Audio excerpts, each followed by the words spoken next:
Fake Safety Podcast with Vance and Bart. It's a trap. There's no comfort fitting in a fake safety that no one believes in.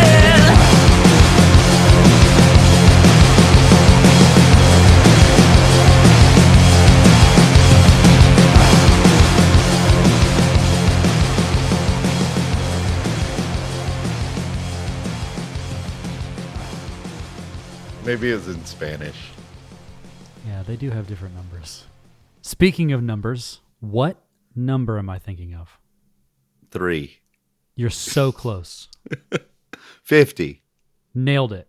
You only needed 2 guesses 2 guesses. And why are we thinking of 50? because we're patriots. Inclusive patriots who include Alaska and Hawaii. We're not just about the lower 48.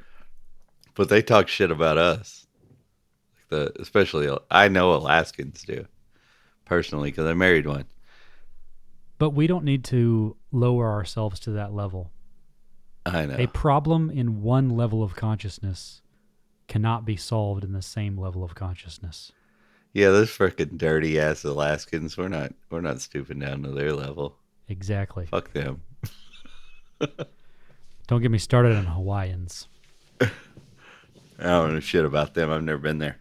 So I think we're actually about to beat the country to 51. We're awesome. We're better than America. They've been stuck at 50 for so long. Next week. And next week we're hitting 51. So Right now we're just as good as America. we're on par with America. Have you heard that the average podcast is 7 episodes? I would really be curious to see that data. Me too. Is that inclusive of series that have never released an episode? Like, are we including 0 in a lot of those averages? Or is that ones Good that have point. released at least 1 episode?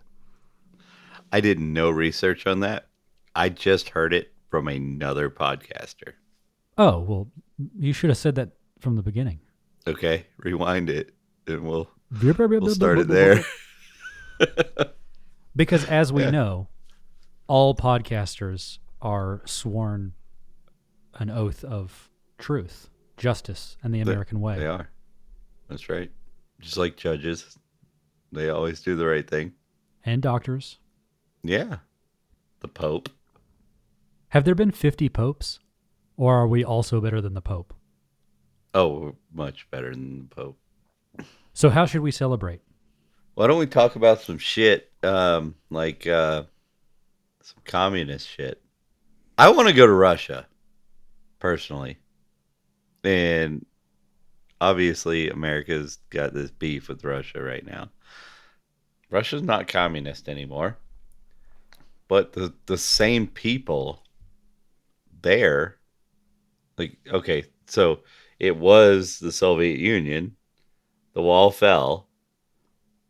And then it wasn't the Soviet Union. It was Russia. A democratic government, right? But the people, the people who worked and tried to survive and had kids and they're the same people there.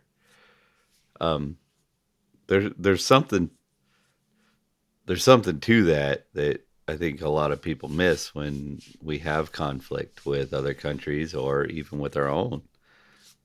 That the people, no matter what the government is or what it's doing that's nefarious, it doesn't translate to the people that live there. The fact that people want to be terrorists, fart on Nancy Pelosi's death, no, and fly planes into a building, right? If we find out what country they originated from, is it okay to go and just kill people in that country who have nothing to do with that? I think not. And a lot of those people they all are different people. They live Like a lot of the people out, let's just call it, let's talk about Afghanistan. If you go out towards the Pashtuns, like out in the country, the farmers and whatnot, that's a whole different people than the people in the city. They live their life a different way. And without a government that's over them telling one of them what they have to do and what they don't have to do, that can be a very peaceful interaction between two groups of people who live in a completely different way. And it used to be that way back when the people in Afghanistan, in fact, some of them still don't understand that there's a government over them because they've just been out in the country so long. And that's how Afghanistan used to be. It used to be they had a central government, but it was so weak that most people didn't even understand that it existed there. And then, of course, our government overthrew people and then made the central government more powerful we've been through that shit before. Read anything by Scott Horton. But it was just a bunch of tribes who had to agree to things, right? I personally don't see why there's anything wrong with living your life that way anywhere, here, there, anywhere in the world, where you just interact voluntarily with people.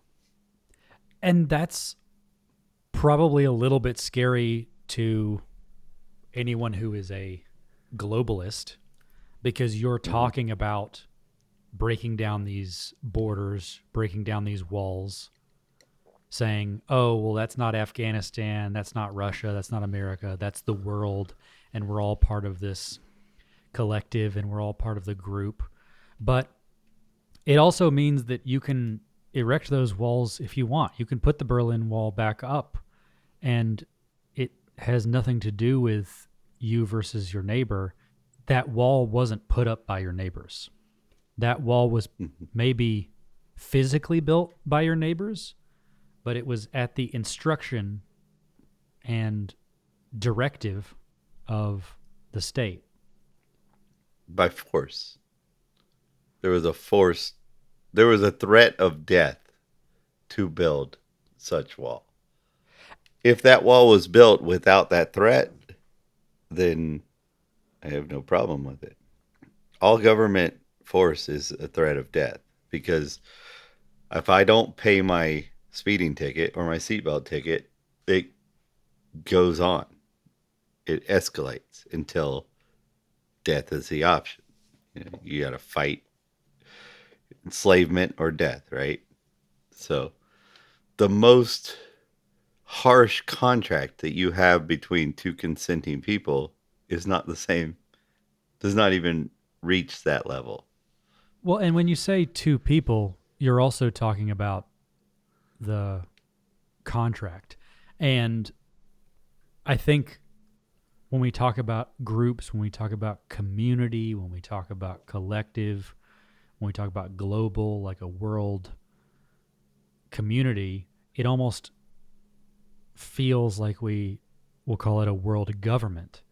There's almost this false dichotomy in a lot of modern libertarian or even liberty-leaning conversations where it's about the individual and their individual experience, and everything that's global, it's world government, or community, it's communism, or a collective, it's socialism, communism. But that's because we're projecting this idea of government onto all those things, right? Because you just described two individuals in a contract. That's a collective. It's voluntary. The two of them are together. And I think we forget that the government doesn't have a monopoly on the collective. We think about the individual, and it's a little bit easier for us to understand that, right? The individual and individual liberties. But and again, for all the people listening right now, what he's describing, it may be hard to visualize, but there's a book out there that really describes this in a story form, and it's called the Ethics of Anarcho-Capitalism. So I think it's a good read if you're trying to understand what we're talking about, how people come together when they're not forced to, and can coexist and thrive way beyond what they can when there's an element of force involved. Because the heartbeat of anarcho capitalism is the fact that people are specialized. The specialization of labor is essential to that way of life. So the anarcho communists can maybe not participate as much in that beneficial coexistence of people. They may close themselves off to a group as a group to live their way, and it may suck for their community because there'll be a void of people that they can't have that community with. But it's okay because it's all voluntary, right? So, and I think a lot of that, the differences between the anarcho-capitalist and anarcho-communist will start to fade away as time goes on, when they realize that, you know, the anarcho-capitalist isn't some banker, you know, telling you that now you have to pay X amount of money for your house or whatever. He's just it's all just a voluntary interaction between people. Not saying that the anarcho-communists won't still have their little tight groups that just don't want to be a part of society as a whole. That's fine, you know. But it's definitely, like Michael Malice always says, like we're not offering a utopia. You see where we're at now. This is what you and I are describing is much better than what we are now. We are describing something much better, but it's worth calling out that we're using very loaded language, right? I noticed that you avoided talking about a collective, right? Saying a coexistence or a group, because collective has this, very governmental feel. So even if you want to be part of a community, you don't want to say collective because it feels almost like this tyrannical, involuntary group. And the flip side of that is people who are community-minded are a bit afraid of the anarcho piece of anarcho-capitalism or anarcho-communism, because they equate this lack of government with lack of stability, and it's scary because even to them, that extreme individualism, which is an ironic way to describe anarcho-communism, still feels unstable and unpredictable in a way that frightens people. So this language is very loaded because we could describe these things in a way that makes sense to people, but the second you say, oh, that's anarchy, that word freaks people out. And on the, I guess we would say typical right, if I say the word collective, that freaks them out. Well, anarchy freaks them out too. Anarchy is one of those words that's freaked people on both sides out for a long time. And that is the word that connects the anarcho-communists. That's why I have more in common with a anarcho-communist than I do with somebody on the right. I want to live my life probably a lot more right-leaning than say your center person would be. Like I enjoy things that you would equate with the right. I enjoy and things with the left. Like I'm a punk rocker and shit like that. Like I love that kind of shit. But like I like riding four wheelers. You know, I like guns. I like camping. I like all of those things that the DIY, anything DIY. I'm into it, man. I like to know how to do it, right? If all else fails, I can do it myself, right? But the right that is not anarcho, which is everybody pretty much, except for our little group, right?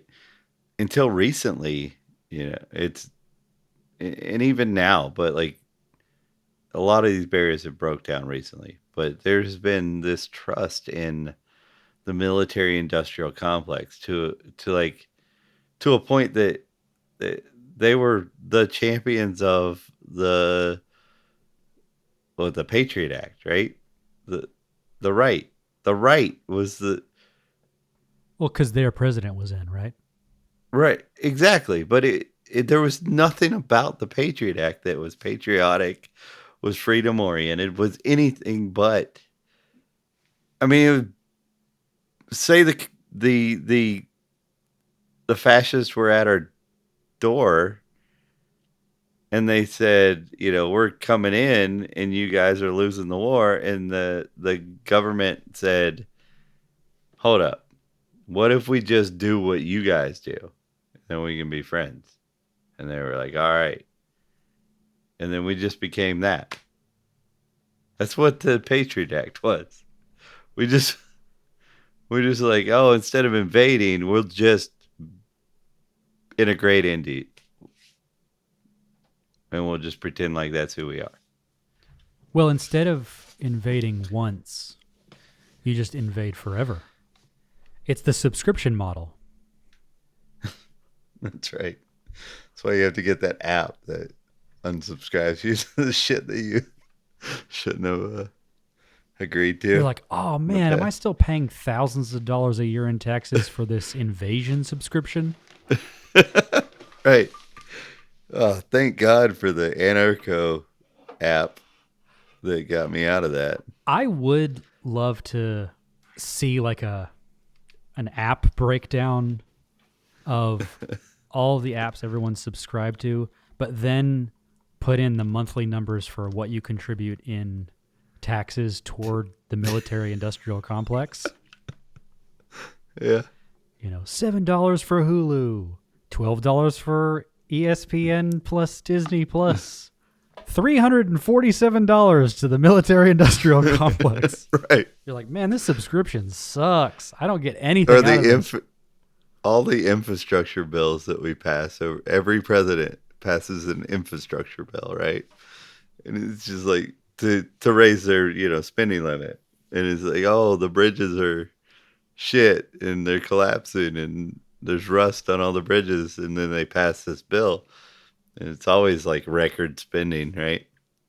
And then the next president comes in and is like, all our bridges are falling apart. And we need another infrastructure bill. And you're just like, well, fuck, man. If the bridges are going to fall down, let's do it. Because people don't go, wait a second, didn't we? What the fuck did you do with that money, man? That was more money than we've ever spent before. Ever in the history of America. And you didn't get any of these fucking bridges fixed? What the fuck, man? We've spent more on that spending bill than it cost to build all the fucking bridges. What the fuck? Sometimes it's just cheaper to buy new. Jesus Christ, please.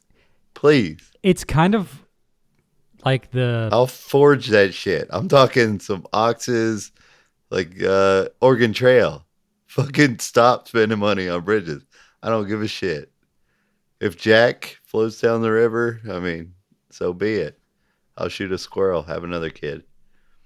maybe it's like the whole inkjet cartel thing where the first one's free because they hope that you'll pay for the maintenance and the new cartridges. Mm-hmm. So like if we just buy a new river, will it come with like a free bridge? Might. Maintenance just It seems should. really expensive. It really does. And the fact that they don't fix anything every time we pass one, you're just like, we almost got it. That last spending bill. One more though. We'll get these bridges under control. Well, and you make a great point to segue into the other side of this is that we're paying for is part of a collective, and what rubs people the wrong way because it's in no way voluntary and it's just baked into all this. So I think a lot of people hear the word collective or co-op or even community rubs people the wrong way, which is very strange. But these have been All the C words piss me off, yeah. Because when most people say those words to me, it comes with a load of forced horse shit after it, you know? Pretty much everybody who says those words to me, except for you, comes with that forced horse shit after it. Like, I'm going to shove horse shit down your throat, and I'm going to say it's for the greater good. Even though it helps nobody else. You're just eating horse shit.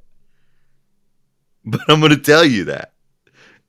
even that phrase, for the greater good. Yeah. I feel like even that has been twisted and mired in a whole lot of the unspoken and unsaid. Because if I were to go to someone, especially someone who's a little bit more right-leaning, maybe a bit more individualistic, and I say for the greater good, they're going to prickle at that. Because Not if you're talking about war. Because I was on the right. If you say something about, well, I'm talking about the right from the George Bush era because I wasn't there after that. So, but if you were to say something about like anything troop oriented and then said that afterwards, I would have understood it as a good phrase. It's only if you said the IRS and then said those words that I would have looked at it as a bad phrase. But those two things are directly tied together. right, both are things we are paying for involuntarily Right. and likely don't help anyone. Yeah, they certainly hurt people. I think there's a lot to be said for how we think about language and how we should maybe think twice about some of the baggage and connotations around certain bits of language. And if I can be so bold, I'd be okay with trying to take back some of these things and pull them out of this very specific lane. Because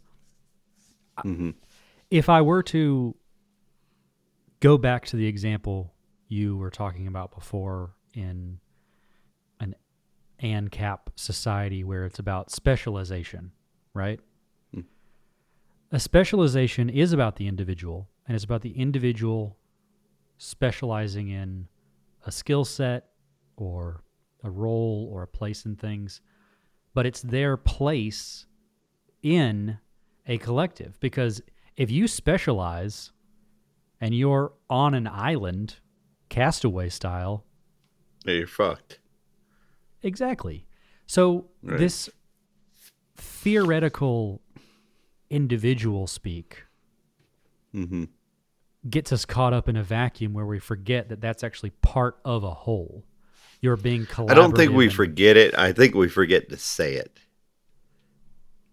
Because, I mean, at least in my social circles, we assume people are at the same level of thought into this as us in places that, like, in aspects that we shouldn't be assuming that.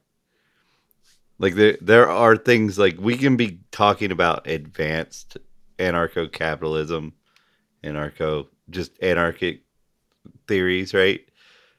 I think we should always start, emphasize those points that we don't, the key thing, like, this is anarcho capitalism is about, like, your individual rights to fail or succeed. And success very much hinges on your ability to provide an uplifting, good product service to everybody else. You have to serve your fellow man to get ahead. And the people in anarcho-capitalism, the people who serve their fellow man the best, make more people's lives better than anybody else, tend to be the ones who do better themselves. And I think we should focus on that. You can't have success without failure. Failure is Right. part of the path to success. So if we don't have a series of failures to learn from, whether that's on the path or failures that are happening in parallel to help us frame success, we don't know what a success is. We don't get to success. We learn from the mistakes of others, and it doesn't even mean that your way was the wrong way. I think there's something to be said for chaos here, right? If you flip a coin and that determines the outcome, it doesn't necessarily mean that you made a mistake. You can still succeed and fail at something that's up to chance. And Right. if we can pick out the difference between those where this is based on chance or this is based on input versus output, right? Because we talk a lot about... These aren't things that's why the calculation theory exists, is because it is too much information to process. You need the feedback of cost, value, right? That you don't get with, like, fixed pricing and stuff like that, right? Because you have to have that. That's what, because the guy who mines the powder that goes on the outside of the case that they put the raw steel in to forge their whatever, that makes the blank, that makes this, that makes that. That's too much info. You have to know, like, okay, this mining, one of the mines shut down or ran out. It costs more to make this now. That's what you need to know. That's the information. Without the story, Well, and that's exactly what I'm talking about. There's so many Yeah. different factors in this. I'll give Right. you a phrase that the same people who are bothered by collective actually enjoy, which is the free market, which by its very nature means at least more than one individual. Yeah. And that's what you're talking about, is you're talking about the market and people interacting and prices in flux and things moving based in purely in relation to something else. It's that every action you're is right an equal about- and opposite reaction. You're right. You're right about that. And I'm going to tell you, I see the Borg I see Star Trek when I hear the collective because it's that's the word they use. I mean, and it's a well-oiled machine, and they destroy other, you know, organisms or whatever, right? And my experience with authority, especially unearned authority, let me rephrase that, because I've had authority that was earned authority, involuntary authority, that have been great, and I've had it where it's not good. And the good thing about voluntary authority is I can opt out anytime. But there's been an authority over me before that has, put me behind a locked door for 6 months, or harassed me, broke my skateboard, um, made me stand out in the cold with my shirt off and wait until my battery went dead in my car, and then said, "Fuck you, it's your problem," and left me on the side of the road. That's the forced authority that I've had interact with me. It's not pleasant. And I've had very unpleasant voluntary authority. But again, the difference is I left. I found a way out by advancing my skills, just making a lateral move, whatever. I found a way away from it. The amazing thing about 100% employment is you're fucked if you hate your boss. So, and your anarcho-communist will understand what I'm saying because they get it. They have seen the light on government authority.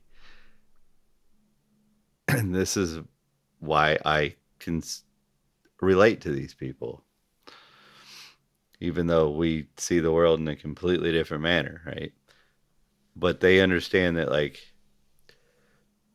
if you have 100% employment, that means that you are forcing people to work. That means that you're telling them where they work, when they work, and how they work.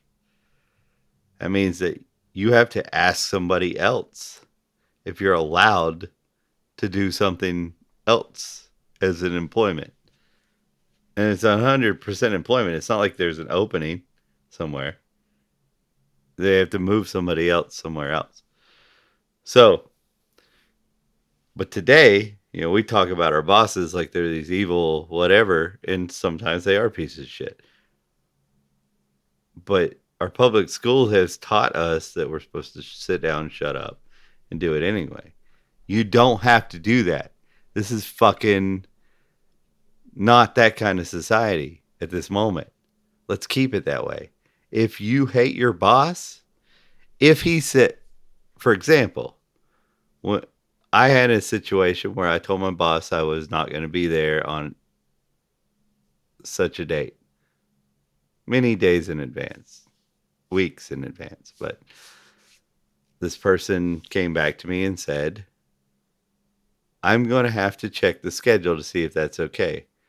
And I told that person, "I didn't ask you if I could take the days off. I told you I was taking them off. I was just asking you if you wanted me to come back to work after I took them off." I'm not being a dick. I'm just telling that person that this is not a slave situation. This is a voluntary situation. One way or the other. I've decided I'm taking these days off. I've let you know. If you can't deal with me not being there on such a date, right? Then you need to come with me with a offer that we can agree makes it worth me not taking those days off. Like, say I work for X amount of dollars normally, but you need me to work these days, even though I've requested them off. Well, no, unless you want to pay me overtime for that entire week, all of the hours. You got everybody out there can negotiate these things in their employment. All they have to do is make themselves worth it. You have to be worth it. So you have to put yourself in a position where the company will be in a bad place without you. And then when you need to take time off and they need you there, their only option is to make it worth you sacrificing your time off, which may be them paying you double time for 2 weeks straight. Do it. You're not a slave. Ask. It's not in the fucking handbook. So what if it's not in the handbook? You're not a slave. Negotiate. That's what this is. It's all voluntary. And they try to trick you into thinking it's not. This fascist regime, socialism, whatever mesh that they're trying to pretend like you're in, you're not. You can't be in it. Socialism can't exist. Fascism can't exist. If we don't accept it, it doesn't exist. It's just other people trying to have power over us. It's the government and then us. No matter how you want to live your life. Government trying to take from everybody, and then you trying to live your life the way you want to live it. That's the two teams. They try to fucking blur it with, Bigfoot in the way because he's all blurry and he fucks up the pictures. But that's what if you think that you're going to live in a commune and the government's fucking you over, you're actually friends with the guy who's a capitalist who wants the government out of the way. Because he can't do anything to you without the state, without this belief that the central power has something over you. Well, and I think that's why that anti-work movement has been growing so much, is these people are describing these bosses, and work is not inherently bad. In fact, I would almost go so far as to say that work is inherently good. You're being productive, you're contributing, not you're being a slave.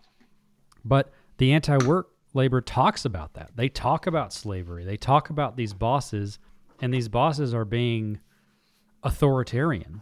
They are making things involuntary. And the beauty of that movement is the idea that they are bigger than that and powerful enough to quit these awful jobs or leave these horrible bosses. But what we forget is that these are horrible bosses. These aren't just bosses, right? It's like you said, this is a voluntary interaction. So in one sense, it's voluntary and you can leave. In another sense, it's voluntary and you can collaborate. You have a lot more in common with that boss than either of you do with the president. Or the other way around. I found so many good avenues in my work career because I've never thought about work in this is my work and I have to be there because whatever.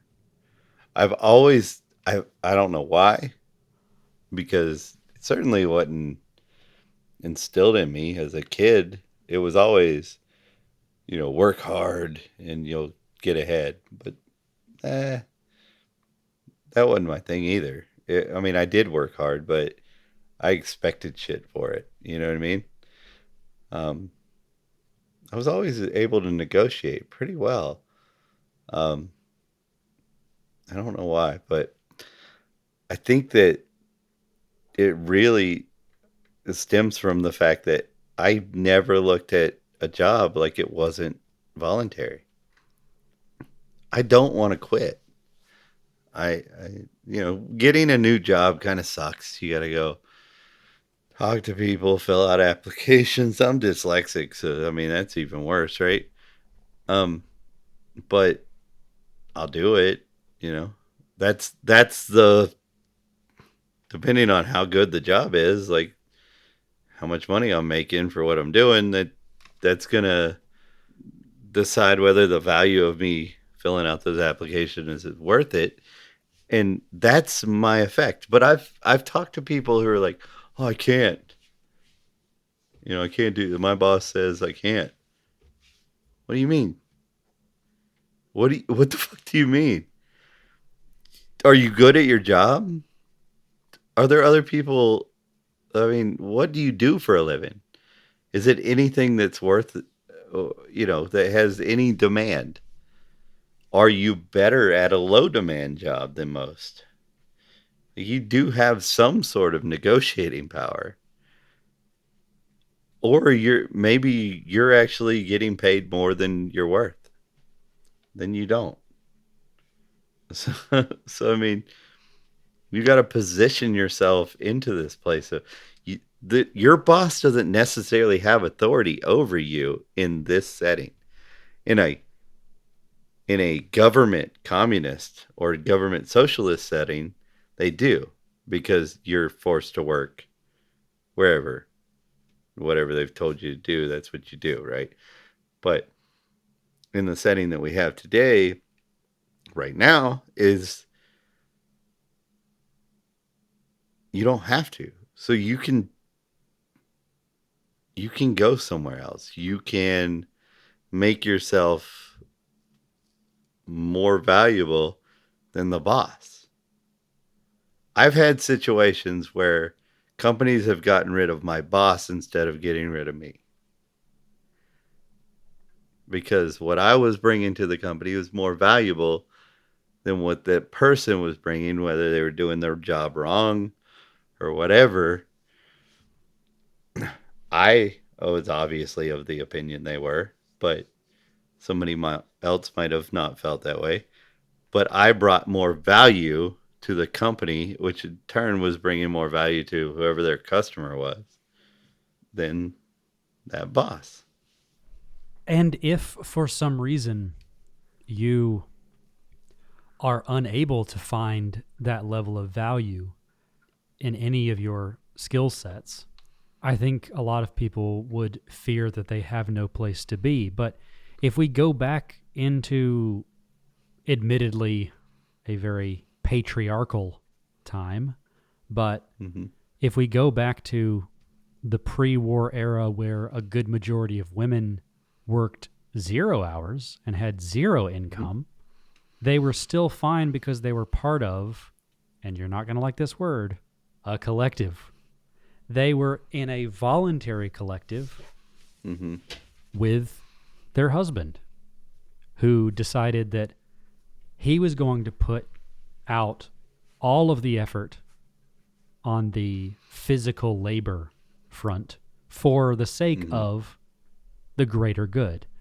And his greater good wasn't the state, the country, the earth.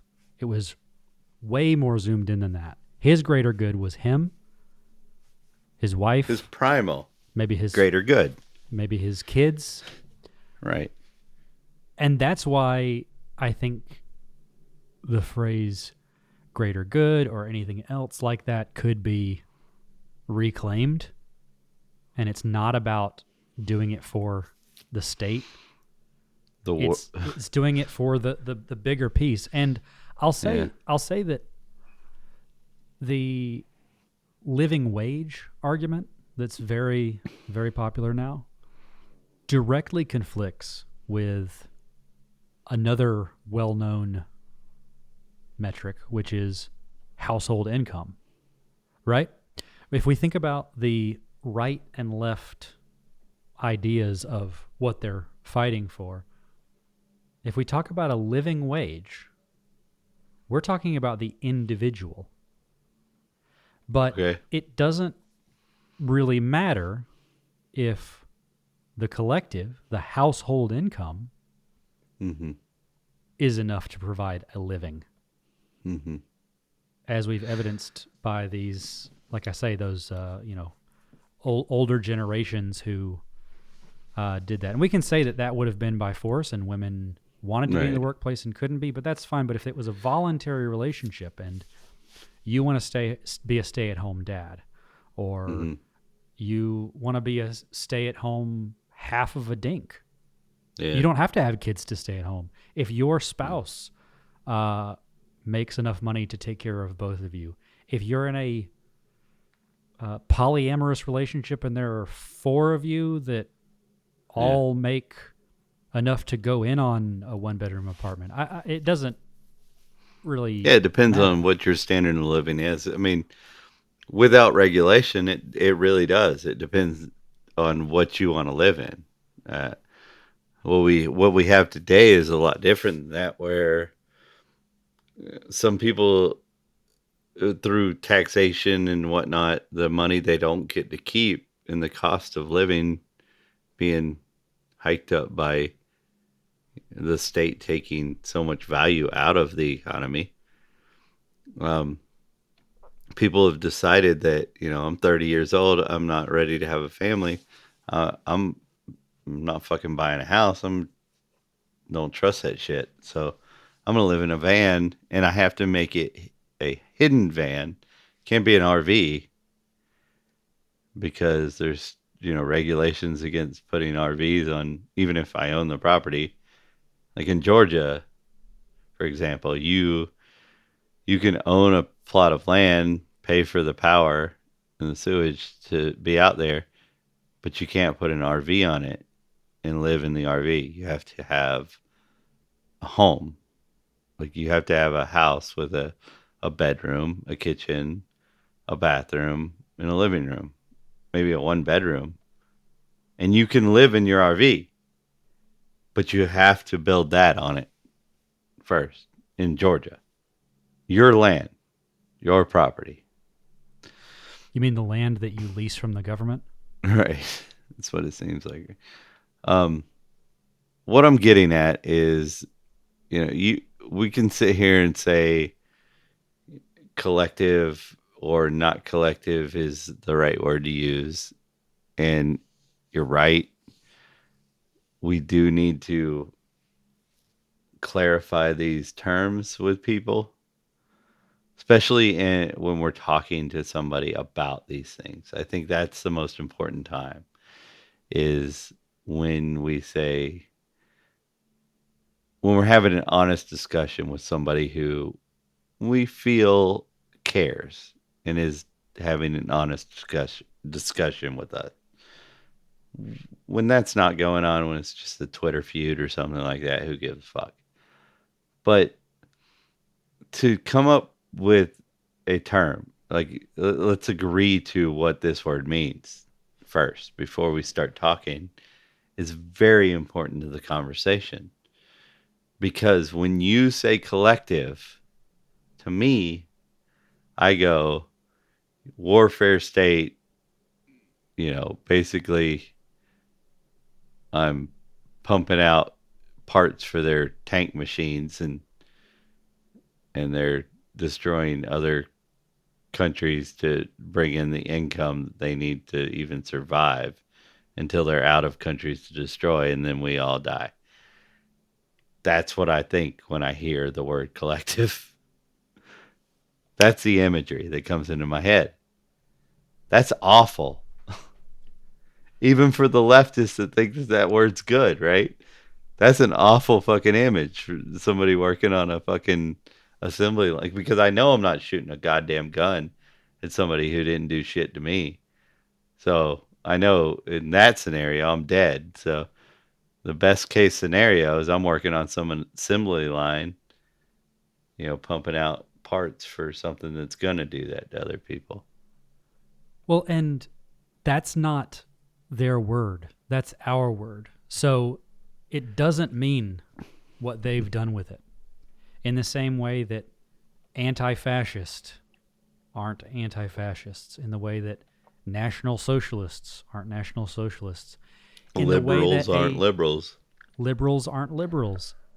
Peace officers are not peace officers. Correct. And I know this sounds like a semantic argument. We could just call them something else. But the reason I think it's important to have this discussion is we keep thinking it's collective versus anarchy or the group versus the individual, but it's both. It's all of that. The individual is... I just think we should get rid of the government and then let the best ideas become what they are. As long as we get rid of the force and the forced coercion, the best of the ideas will become what they need to become. And that's why until that state goes away, Right. until the forced coercion goes away, it's important that we not give them the power that they so desperately crave by refusing to use the language that they have manipulated. Because what they've done is, instead of us talking about the collective because we don't like that word, we never even acknowledge the group, and we become obsessed with the individual. In the same way, they've ruined the word anarchy. Or we scare off the people who might agree with us if they were to give us a shot because of our terminology. You're right. But that's part of propaganda. That's part of their strategy. And a lot of the time what we've done is just changed our word, right? We said, fuck it, they win, and changed our word, right? But as soon as we change our word, they do it to the next word we have. Liberal, progressive, you name it, they've done it, right? And you're right, we have to fight for those words back. But what do we do? How do we get there? That's a very sensitive thing, because you can say something and use that word, and depending on who you're talking to, is what you just said might mean two different things. And taking back the words is part of it and something that I would love to happen, but that's not the most important point. The most important point is that as we continue to chase that down, so if we say collective and we don't want to say it anymore because they've ruined that, we say co-op and we don't want to say that because they've ruined that. My point is, even if we don't take those words back, we shouldn't let that prevent us from talking about those things, about the group.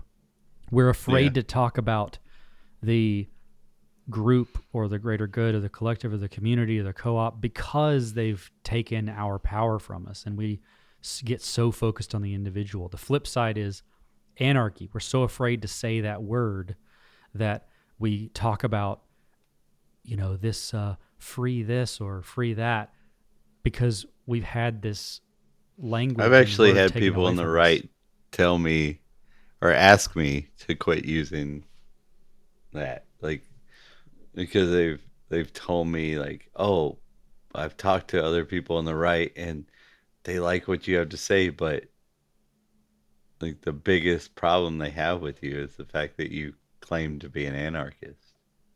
And I was like, I don't fucking claim to be an anarchist. I'm just telling you that I am an anarchist. Not a fucking claim. I'm telling you what I am. It's not up to debate whether I hate the state or not. And I would argue that everyone hates the state. And in fact, most of these people and most of these ideas are anarchist ideas. Well, So I'm fine with that. you might have an anarchist idea, but you're calling it anti-work, or you're calling it socialism. But at the end of the day, what you're talking about is anarchy. And you have a lot more in common with us than you do with the people who are trying to steal those words from you. I mean, if you listen to Bill Maher today, when he used to be, the most important things to him were things that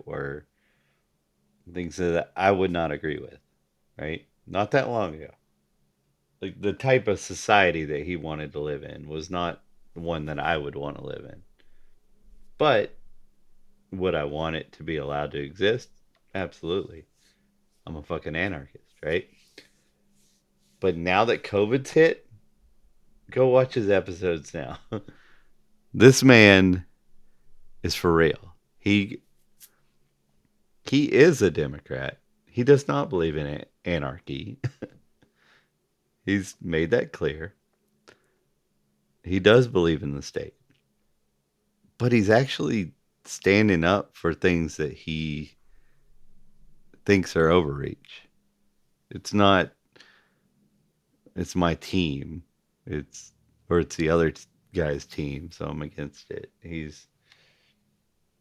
I must give him some sort of credit that he is drawn a line in the sand and said, I'm not crossing this, you know.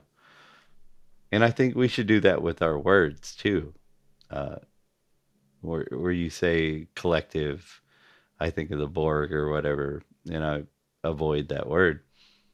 Uh, I think I should use it in it, but maybe I use it in a more anarchy based conversation first, where I'm preaching for anarchy harder than the word necessarily needs to be used in, and then slowly bring it in, because that has worked for uh, the word liberal. You notice whenever I became a libertarian, before I was even an anarchist, liberal had disappeared from any sort of civilized individual rights kind of talk, right?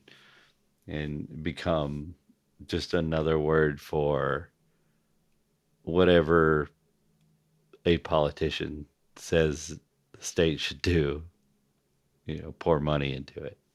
That's what it became.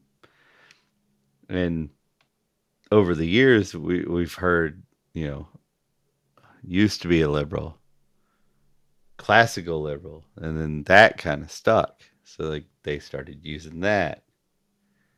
And then now I've even heard people say, I'm the original liberal, when they're describing themselves as maybe a party libertarian, is being is describing themselves as like the original liberal, beyond even classical liberal. So you're right, we can take words back. It's just a lot of work, and we gotta choose our battles with that, because we are fighting the CIA, FBI, whatever other initials you want to throw at us at the same time. So it is hard to focus. But if we're fighting those groups together, our group is bigger. Yeah.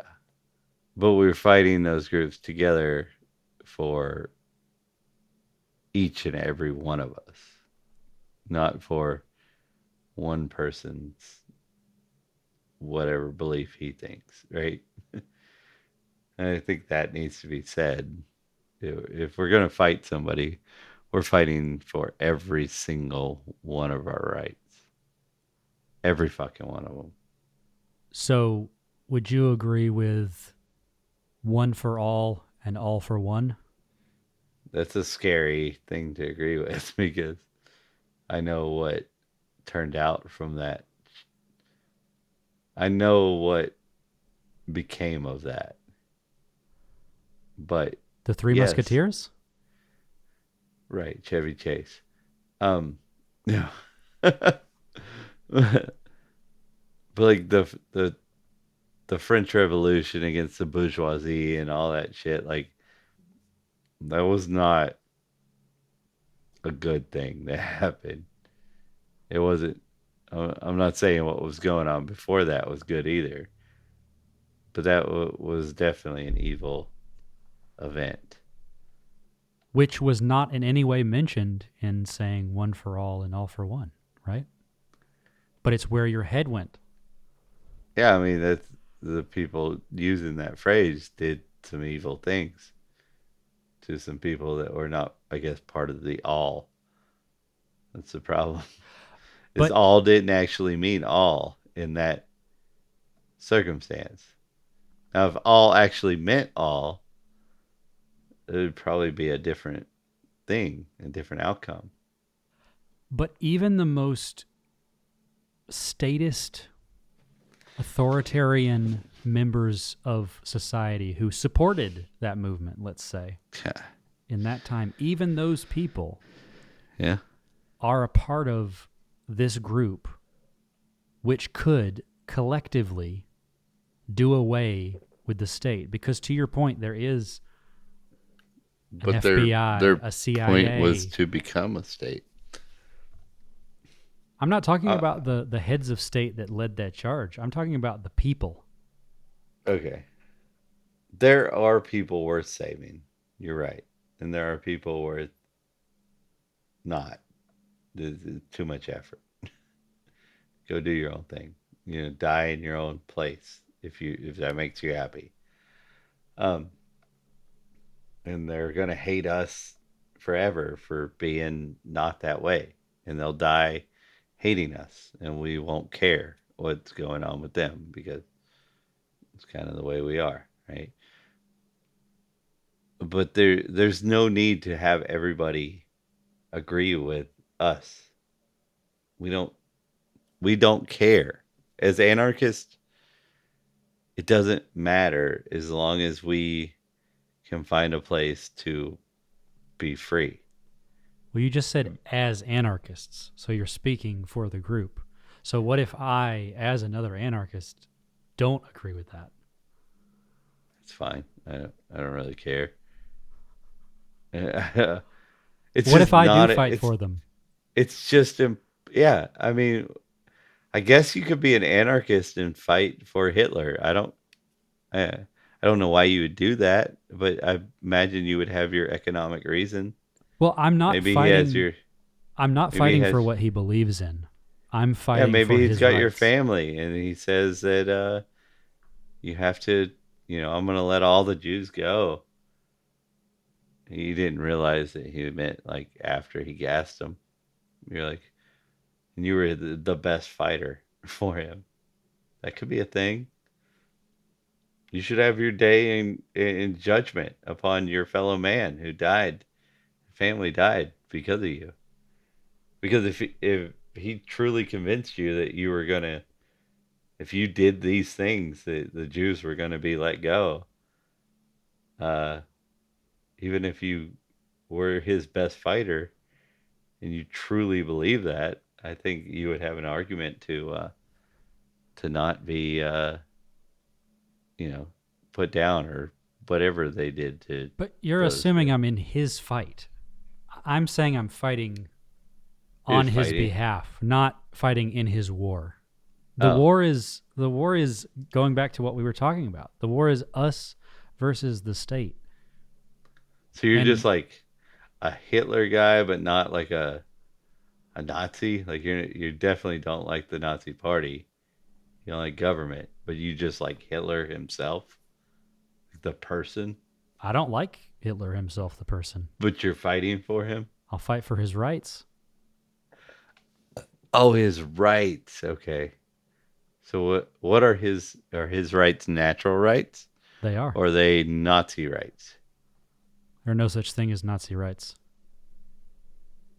There are Nazi Reichs.